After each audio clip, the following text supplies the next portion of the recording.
Bonjour à tous et bienvenue sur boursicoté.com pour cette nouvelle analyse technique du CAC 40 en point matinal avec une configuration donc qui reste fortement baissière après avoir testé ici la zone d'objectif que je définissais hier à 6137 points.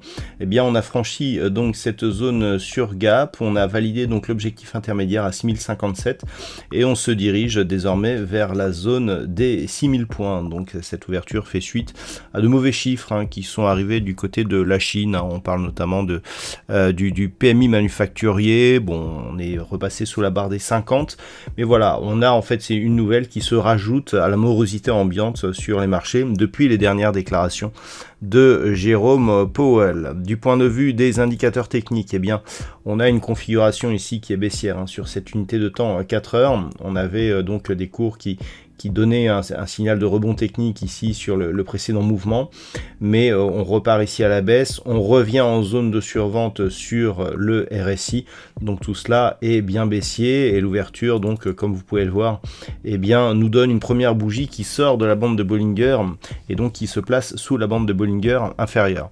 Alors, on a quand même des répercussions assez notables sur les valeurs de l'indice. Au niveau du palmarès des valeurs ce matin, parmi les plus fortes hausses, nous trouvons Legrand, Société Générale, Worldline. Ce sont les trois valeurs dans le vert au moment où j'effectue cette analyse. Alors qu'au niveau des baisses, on a des baisses assez marquées avec ArcelorMittal par exemple qui perd plus de 3% par rapport au niveau de clôture d'hier. Derrière, nous avons Unibail Rodamco, Safran, Eurofins Scientifique ou Airbus. On a aussi le luxe qui est assez mal placé avec des pertes autour de 2%. Donc tout cela pèse sur le marché et puis la baisse aussi continue du pétrole pèse aussi un petit peu sur Total Energy. Donc on voit les grosses pondérations qui sont assez baissières et donc qui alourdissent un petit peu ici la trajectoire de l'indice parisien. Alors sur mes dernières interventions, je vous indiquais que la rupture ici de cette double zone, on avait 6155, donc zone qui a été testée ici en début de semaine. On a eu le rebond technique et ensuite on est venu tester la deuxième zone, la zone des 6137 points avec une configuration très technique. On est venu ici tester cette zone. On a rebondi sur la zone donc des 6200, zone technique, et puis on a commencé à casser hier soir au niveau de la clôture, on a continué sur les futurs, et donc là logiquement on ouvre sur un gap pour valider ici le franchissement de cette zone technique majeure. Donc clairement on a aussi validé le niveau intermédiaire que j'indiquais hier, et donc l'objectif il se situe désormais sur 6000 points. Alors c'est une zone technique mais aussi psychologique. On a aussi un niveau ici intermédiaire sur des niveaux proches des 6030 points, mais par rapport justement à cette configuration, ce que je vous indiquais hier, c'est que la cassure ici du retracement de Fibonacci à 61,8%, elle se traduit par une augmentation forte de la probabilité d'avoir ici un retracement total. Et ce retracement total vise un retour ici possible sur la zone des 5880 points. Donc c'est ce qu'il va falloir surveiller.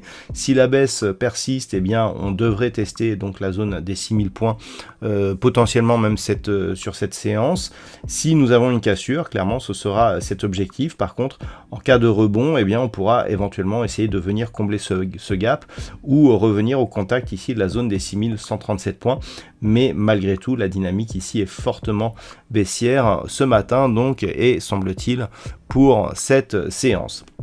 Voilà donc ce que l'on peut dire pour cette configuration technique matinale. D'un point de vue donc macroéconomique, dans la nuit nous avons eu l'indice donc le PMI manufacturier en Chine qui s'est révélé inférieur aux attentes. On attend le PMI manufacturier en Allemagne qui sera diffusé à 9h55. À 10h30 nous aurons le PMI manufacturier en Grande-Bretagne.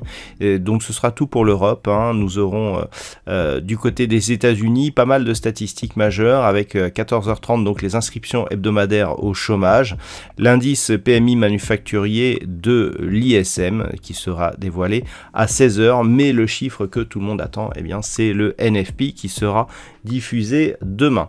Voilà donc ce que l'on peut dire sur cette configuration technique. Je vous souhaite de passer une bonne séance. On se retrouve dès ce soir pour toutes les autres analyses techniques du site boursicoté.com.